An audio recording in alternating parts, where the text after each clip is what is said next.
So join me as we return to An Evil Stalked the Night, and two starkly different cuts arose from the sixth installment of this storied horror franchise, with Halloween, The Curse of Michael Myers.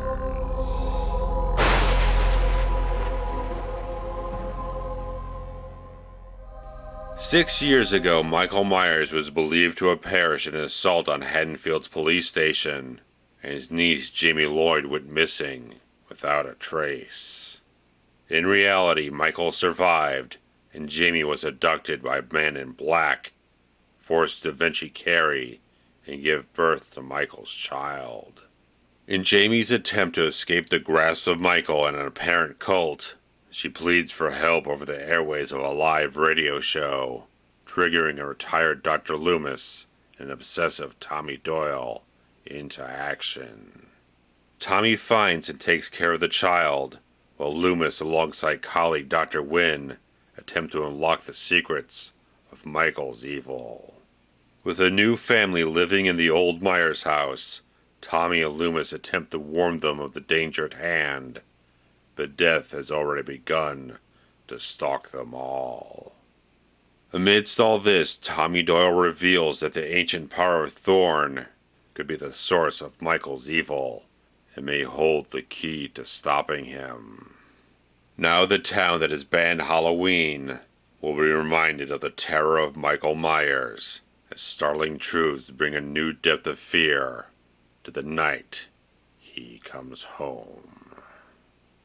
So being released in late September of 1995, Halloween 6 was indeed the most troubled production of the entire franchise, coming to us 6 years after the previous film, due in large part to the rights of the franchise changing hands over to Dimension Films, despite John Carpenter and New Line Cinema attempting to secure them for themselves.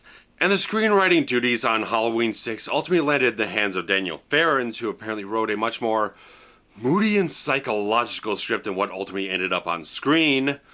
So much so that reportedly a Dimension Films executive was not able to sleep the night after he read the script, and it was this version of the script that got many people to sign onto it in the first place, until the rewrites started happening to many people's displeasure, and ultimately the infamous test screenings altered the course of this film dramatically. And one of the things Farrands very much tried to focus on with this script was attempt to tie together a lot of the various loose plot elements from the previous films, such as like when Michael wrote Sam Hain on the chalkboard in Halloween 2 and the whole thing of him constantly hunting down his own family, the mark of Thorn on his wrist in Halloween 5, and of course the Man in Black in Halloween 5, and even harking a little hint here and there to Halloween 3.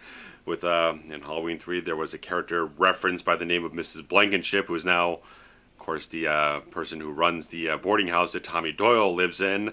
So he's all these little things from every single one of the previous films that he tries to pick up and tie together in something that's much more cohesive and streamlined. And I do feel it's one of the more clever type of things that obviously you look back on, and there's all these elements that were kind of introduced without any kind of forethought to know where exactly they would go, if they were going to go anywhere at all. So it's like, even when they were writing Halloween 5, they had no idea who the Man in Black was. They had no idea about all these things. They just kind of throw stuff out there and like trying to figure it out later on. And just one of those things that Daniel Farrands was able to come along and try to do a lot of research on the Thorn runes and all that type of stuff, really kind of get a little bit more in depth about all this stuff and try to conceptually tie it all together, which I think, as I'm someone who actually likes this storyline, I think he did it very, very well, and probably did the best that anyone possibly could. And the story overall introduces some other interesting elements, in that Haddonfield had banned Halloween since the events of Halloween 5, 6 years prior, and really kind of see a lot of the younger people in the town trying to resurrect it and not be afraid and think that Michael Myers is gone and dead and all that kind of stuff, which we know is not true in this whole thing. But just the fact of the matter that it does create some smart elements in the storyline to not just completely do the same thing that is taking off a lot of stuff that had been haphazardly done in some of the previous films, and try to build a much stronger story overall, much more solid one, with much more just logical progression of things, that you don't just have things introduced, and then they just drop them for the next film because they don't know what to do with them. Obviously, Daniel Farrands and some other people involved with the creative process on the film definitely strive to try to bring things together in that cohesive type of fashion to really make the film stand a little bit stronger than some other films in the franchise did when they just drop plot lines and just forget everything else happened. It's much more trying to fix things and trying to just jettison everything and just start over from scratch, which obviously I don't have much care for a Halloween H2O, but for me it is that Thorn cult plot line that deals with Dr. Loomis and Tommy Doyle and Michael Myers and all this other stuff that really has the most interest for me, the most gravity, the most tight story overall that just has the most intriguing qualities. While you also have the whole Strode family dysfunction and drama, which is really the most mundane, least interesting element of the whole film, where I see these scenes come into the film and they just don't hold any weight to me. Just like, I'm not compelled to watch these scenes. I just kind of like want to get back to the main plot line, which has the most momentum and the most interesting weight to it overall, that just this whole thing of the abusive type of asshole father just doesn't ring anything to me. It just doesn't have anything. It doesn't make the characters more endearing or anything. It just feels very dour and doesn't do anything to increase the quality of the characters overall. But let's talk about the cast in this film. And you got Ant-Man himself, Paul Rudd, in his first feature film role, because he shot this prior to Clueless. And he does a very interesting performance in this film, which is, obviously his knack became very much comedy later on, and he's fantastic, absolutely charismatic and perfect in that genre. But taking on this role, which kind of rides a very precarious type of line between a very intriguing type of character and a very not terribly good performance. He's just these little moments in the film that just kind of teeter back and forth for me. That Tommy Doyle is very much this character, obviously returning from the first film, obviously recast, that has he's a straight up weirdo. He's very much kind of a slightly creepy, maybe somewhat traumatized type of weirdo in a certain way that strikes a very interesting chord that people could go either way on this performance. I heard people don't like it, they feel it's stiff and wooden. Me, I do find a certain interesting quality in the character itself and sort of the odd, quirky type of strange little things going on in the film, just how he delivers his lines and works scenes in a certain way. It just has a very interesting quality overall that I like this character who's a little bit strange and offbeat and off-kilter. Has been researching Michael and been obsessed with him for years, trying to unravel the mystery that is behind Michael Myers and everything else here, that it creates the interesting quality in the film for me. And filtered through Paul Rudd's performance, I think it does create a very different type of character than Sam Loomis, that this definitely comes off as a very peculiar type of character that you could possibly follow on beyond this film if they decide to follow that route. And of course we get the fantastic Donald Pleasance in his, what I believe was his final performance, because he passed away shortly after principal photography on the film completed. And despite him being an older gentleman in this film and being a little bit more raspy in his voice and seeming a little bit weaker here and there in a certain way, man still brings the fucking conviction and intensity in this performance that you've had since like Halloween 2. He still brings that intensity, that sort of manic type of quality, that obsessiveness about the character of Sam Loomis here that entirely has been the backbone and sort of the heart of this franchise. That just like, when you had this great actor in there and he's just there for all these Michael Myers centric sequels, he just brings that quality. He sells Michael Myers as the threat that he is, and just seeing everything through his eyes, through his own trauma, his own experiences with this undying madness.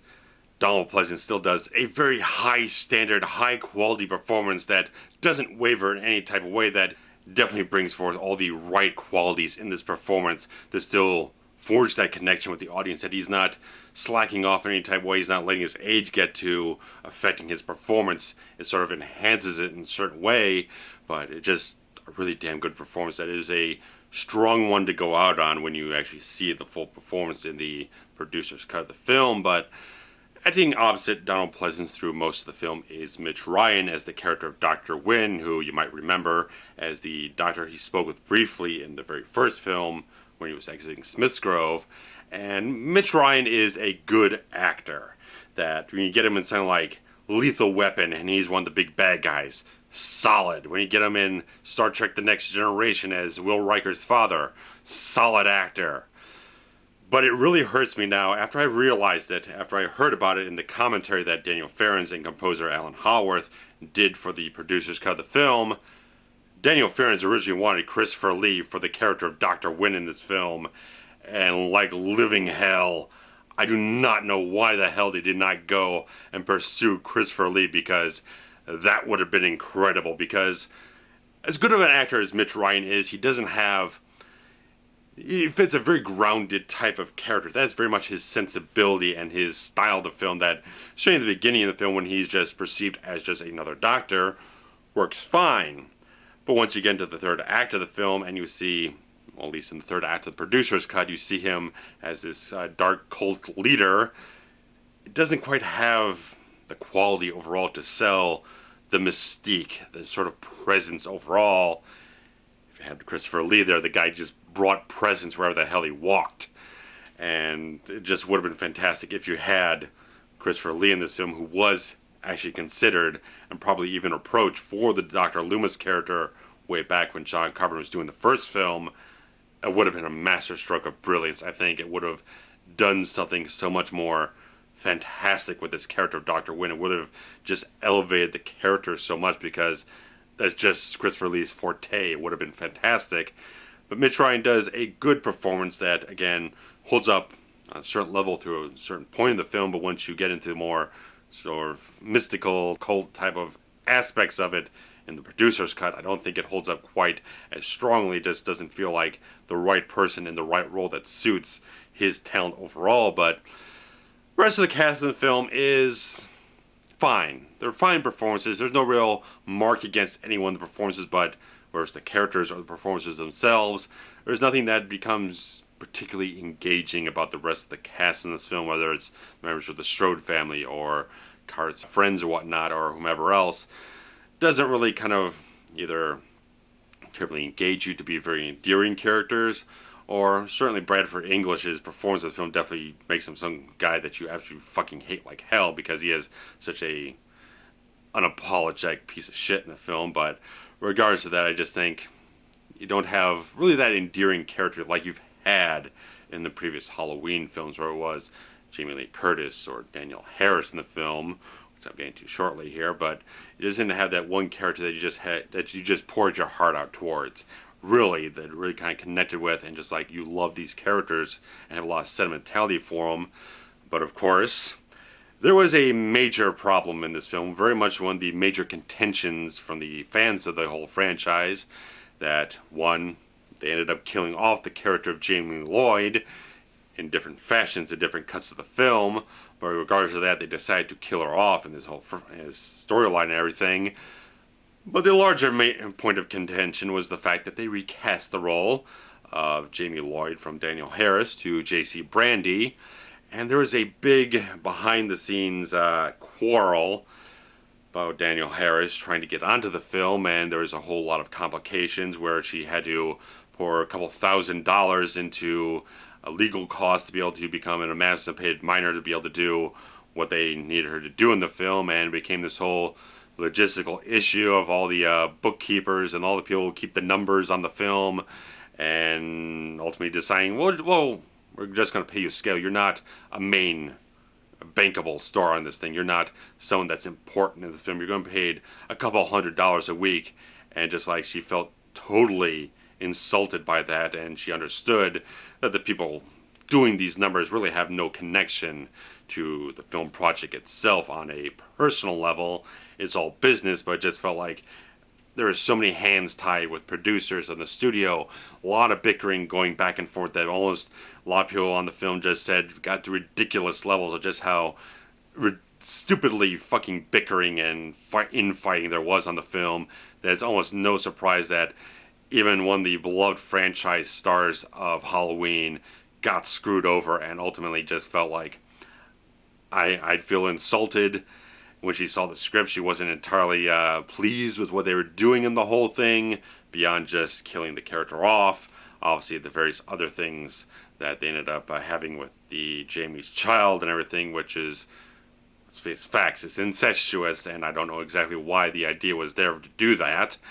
But regardless of that, she did once she started getting more and further deeper into the whole chasm of this whole experience, she really started getting a worse and worse taste in her mouth, despite being very close friends with the Accods, who have been the sort of producers of this whole franchise from the start. She just felt like this isn't going to work, and they're not going to pay me what I'm worth in this whole thing. So she wasn't going to do the whole film and everything. So a lot of people started having bitterness towards J.C. Brandy, who was just an actress who took on a role that was available. She didn't kick Danielle Harris to the curb, and apparently they're very good friends now, so don't give her any flack or whatnot, guys. I think J.C. Brandy does the best performance she can do in this film. She does sell a lot of the sympathy and the fear of this whole thing with the limited screen time that she has. I think she does a very good performance that, obviously, if it was Danielle Harris returning to the role, you would have had the greater emotional impact on the story overall. You would have seen the actress you're familiar with in this character to really kind of just feel more about it. But as it is, it just doesn't have that emotional weight that you'd want to have otherwise. So that really tends to be a very bad type of detriment to things when you recast a very key and very beloved role in any franchise, and especially when you do something like this where you're killing off the character. It just has a bit of a hollow feeling overall. And I think Halloween 6 is a very interesting examination of how some of the very similar scenes can play out in a different degree of effectiveness based on just whether it's the editing or simply the use of the score in this film, because the theatrical cut and the producer's cut in a lot of instances have different scores attached to them. Different scenes, some of them play out with scores, some of them don't. Some have very different styles of scores. The scene where you have Kara creeping up the stairs and everything, I think how the theatrical cut scores this scene, I feel, is more effective than the producer's cut, which producer's cut uses the actual classic Halloween themes and everything, which I think with this film, when you rely on those very, very, very familiar themes that you've seen applied to so many scenarios in 4 previous films up to this point, they just feel like they lose a certain amount of effectiveness, that they just feel so played out. They just don't have as much specific nuance to the scene itself to play it up to the most effective levels that it can. But with that scene where Kara's going up the stairs and everything and ultimately trying to find Danny and gets attacked by Michael Myers, at least at the beginning of the scene in the theatrical cut, I think the much more ambient type of score that it has going on is a little bit more heavy and brooding and just kind of building up a little bit more of a underlying sort of foreboding type of sense to it. I think is a much more effective execution. But there's different scenes. There are scenes in the producer's cut that work better than they are in the theatrical cut in terms of the suspense and all that type of stuff, because a lot of the stuff in the theatrical cut uses a great deal more of like very aggressive, heavy, sort of wailing guitar sounds and everything, which just feels very much out of place in the film. Just the tone of it just really kind of starts ruining certain sequences, but still it's a kind of a give and take type of thing where some things work at a certain moment in time, but it's a very interesting examination, like I said, that some of the same scenes are scored differently in different versions of the film to give you a different sense of things, different sort of level of tension or suspense. Some work, some don't, based on what you think overall. And I do feel that Alan Harworth's score is very good in the film, showcasing a bit of a different style and sound than what used previously in the franchise.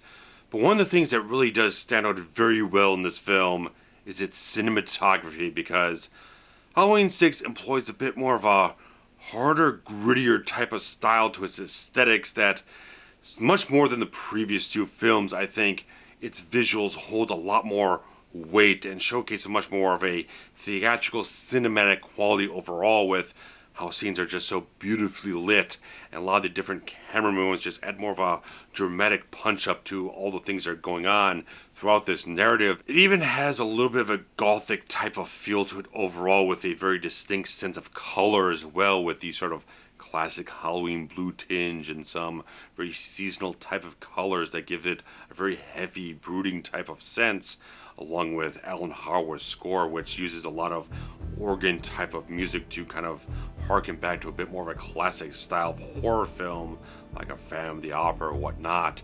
There are certain shots in this film with very moody, almost haunting, atmospheric, shadowy quality to them that the lighting in the film really just highlights a very sort of foreboding quality about everything. Really kind of gets you into that sort of crisp autumn air and everything, especially when you see Tommy Doyle at the carnival festival and everything. It just has a very ethereal type of quality, just a certain mystique to it overall that in a lot of cases the cinematography in the film really just shines through very, very well. I think in a lot of cases that director Joe Chapelle shows a very confident and steady hand in his direction quality, really just coming through with a beyond all the muddled stuff that we know is there when you actually look at the quality of the artistry and technicality of how the film is shot, how it's lit, how it's edited together, and how it's crafted in general. I think it does a very, very good job that I think Joe Chapelle I've kind of discounted on in the past. But looking at the film again, I think I should give credit where credit is due in that case. But of course, now we come to the time in the review where we talk about what they would call the elephant in the room, in terms of theatrical cut and the producer's cut, because let's go through the drama that went on with this film, because obviously, like I said, a lot of people signed on to the film based on Daniel Farrands' original script, which ended up getting changed along the way to many people's displeasure. And obviously, when they were shooting the film, there was a lot of sort of fighting amongst, like, director Joe Chapelle and a lot of the producers. Obviously, Daniel Farrands was kind of stuck in the middle somewhere in there, and people in the Weinsteins heading out Dimension Films were having certain things that they wanted done that were different from other people wanted done, and things just kind of kept butting heads between so many people throughout production. And then they got a cut of the film put together, decided to do a test screening, and a whole bunch of things came back. A lot of the audience, whoever they may be, didn't like a whole bunch of the things in the film, and so after principal photography already wrapped and Donald Pleasance had passed away, they decided to start doing reshoots on the film to alter a lot of the things in the third act of the film and do a lot of things to edit a whole bunch of things out of the film, which ultimately makes, when you're watching the theatrical cut, it definitely can see that there's a lot of choppy scenes that seem a little shorter than they should be to kind of affect the overall narrative flow of the film. Also because they were cutting out little bits and pieces to avoid talking about certain plot elements that got changed, such as a lot of the things with Jamie Lloyd's storyline, where in the theatrical cut she dies in the opening sequence of the film. In the producer's cut, she survives until about halfway into the film, where she gets murdered by the man in black in the hospital.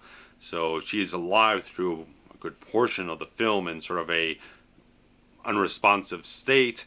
So that is altered, and the fact that there's a lot more graphic violence added into the theatrical cut to kind of up the, whatever it is, the gore quotient of the film, instead of doing what a lot of the Halloween films have strived to do, is focus a lot more on atmosphere and suspense. This one tried to go with a much more visceral type of edge to it, which was done by John Carl Buechler and a lot of very, very talented artists, so the makeup effects look very good. But the main glaring issue of the film that pops up here in the theatrical cut is that they reshot almost the entire third act of the film, dropping the Thorn cult storyline and going on with some kind of weird, unexplained, sort of implied genetic experiment type of thing that doesn't make any type of sense. And it just really kind of falls off the rails, because now the entire storyline you've been building up to this certain point where you got Tommy Doyle doing all this exposition, and even the opening shots of the film showing all this cultish type of stuff going on, it's completely evaporated, it's gone. You've jumped into a completely different movie, almost in like a completely different reality, and everything completely different. The entire storyline is different. The payoff is completely nonsensical. It doesn't make any sense whatsoever with the storyline that you've had going up to this point.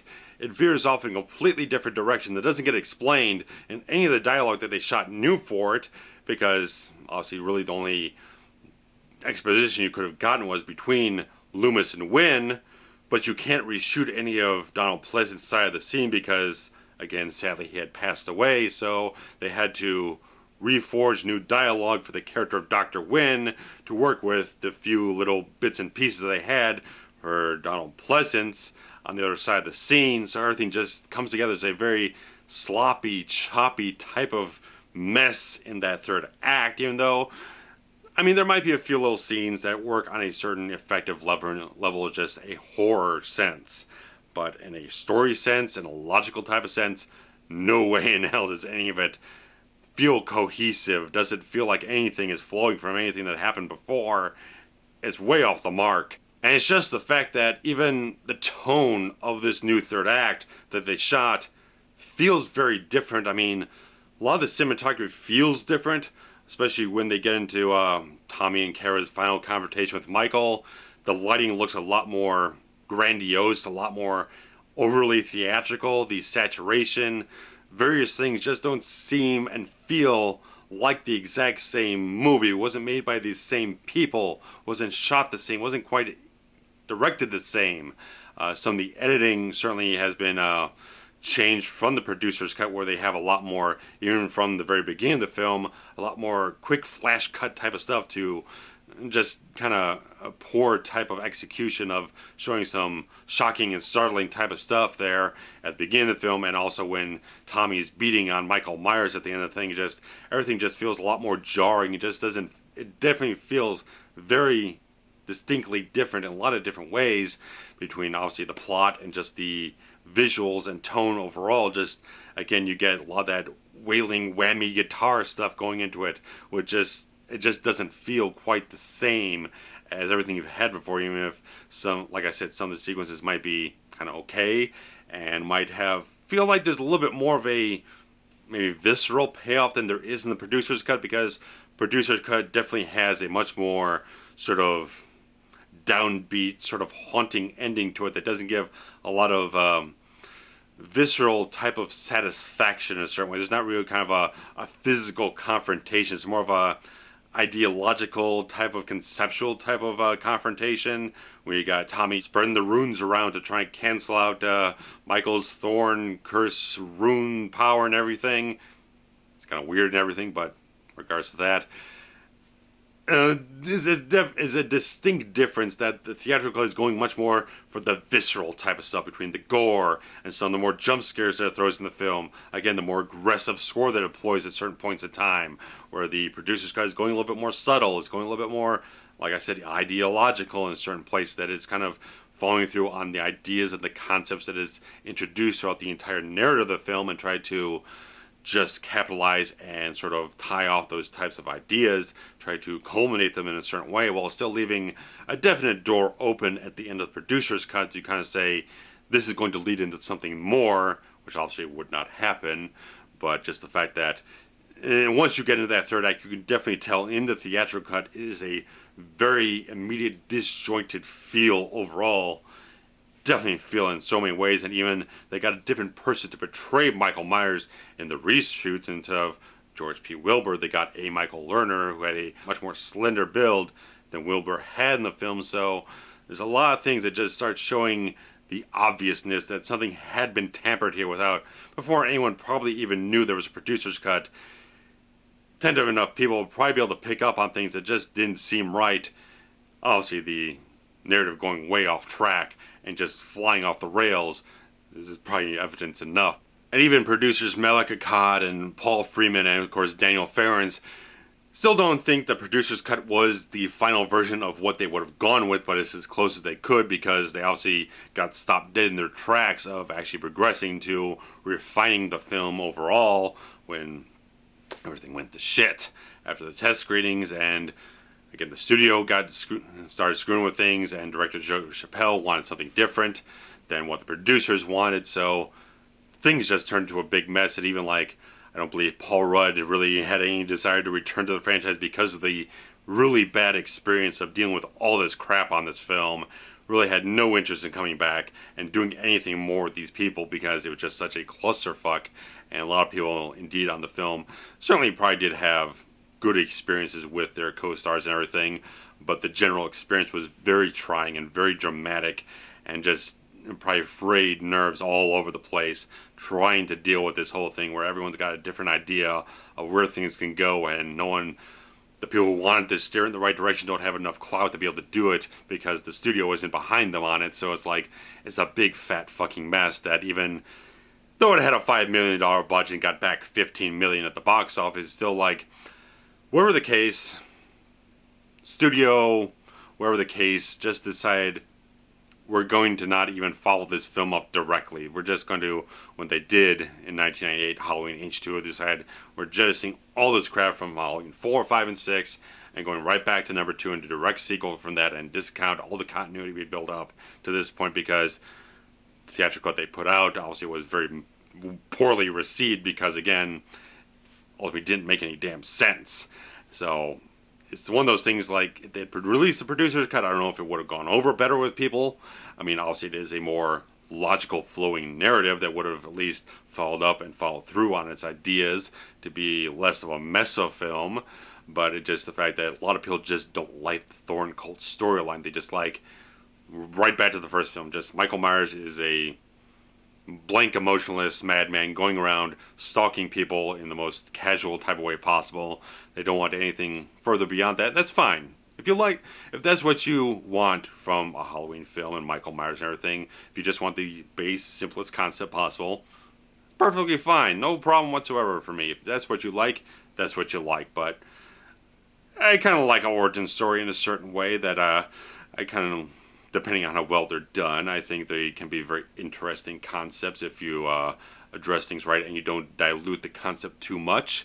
Obviously, people would very much be argumentative about whether or not this film really does that, but you've had so many sequels up to this point introducing new little concepts between there. Even in Halloween 2, you find out, well, Laurie Strode's Michael Myers' sister, which wasn't an element in the first film. So each film keeps introducing these new little concepts that probably would, in some people's eyes, dilute the whole purity of Michael Myers' evil and everything. But just like, at this point, you got all this stuff that's built up, all this baggage that's built up with all these little plot elements and everything. You got to eventually do something with it. And I think this was the best culmination that they could put together from all they've had up to this point. So, that's a lot of talking. That's a lot of talking about this film. That's a lot of ground to cover. And what is my feeling on Halloween 6? I mean, if you're going to watch any version of this film, it's definitely the producer's cut, because it is the one that actually follows through on his storylines and his concepts and ideas. It actually has an ending that, even if it might not be the most satisfying one, that it definitely is that sort of dangling thing out in the wind there to kind of introduce a new frightening concept to be followed up later on, which obviously would not happen. It still is a film that follows through on what it sets up, instead of the theatrical cut, which diverts on a completely different track going into the third act and just feels like a very choppy, sloppily put together type of thing that just very disjointed in a lot of different cases. So obviously we had the producer's cut on bootleg for eons and eons and eons. People have had them on VHS. People have done special sort of modification restorations from the best sources they can get together on bootleg circuits and everything. Thankfully, when Miramax and Anchor Bay and Scream Factory came together and everything a couple of years ago, decided we're going to put all these out in one big box set, and in this deluxe edition box set, give you the first official release of the producer's cut, which no one ever thought was going to happen. It's been nearly 20 years. No one thought it was ever going to happen, and once they did announce it, people were practically elated by the news of it. And it's also been released on a bare bones Blu-ray release, so you can get that, but it won't have any of the commentaries or featurettes or whatnot about it. But if you just want to get the film, you can get it for like $10 on Amazon. So if you are definitely a fan of whatnot of this film, or whatever it is, if you just have that interest about this film to have checked out this review, it's such a complicated menagerie of this film to really kind of dissect and try to pinpoint what you do and don't like and just discuss whatever the hell you want, because obviously there's been shit tons to discuss here. Post your comments below about your thoughts about Halloween 6, The Curse of Michael Myers, whatever they may be, positive, negative, mixed, muddled, whatever it is. Throw it down below, because there's just a whole ton to talk about. But if you definitely enjoyed my look at Halloween 6, your thumbs up on this video is very well appreciated, because I'm working very hard to get the last bit of Forever Horror Month done for you, and it's going to be a rush to the finish here, so I'm working really hard. So thanks guys for watching. If you have enjoyed it, the thumbs up and the spreading of links around social media, extremely well appreciated. And hopefully I'll be able to get something else done for you guys this month, but like I said, it's a race to the end, so if I don't get anything out, thanks for watching all of Forever Horror Month. If you haven't already, go back and check everything out that I've been busting my ass to get out this month. So, like I said, racing to the finish. If I can't get something else out by Halloween, just know that I busted my ass to try to get anything else done. So, thanks for watching, guys. Really appreciate it. So, take care. Bye-bye.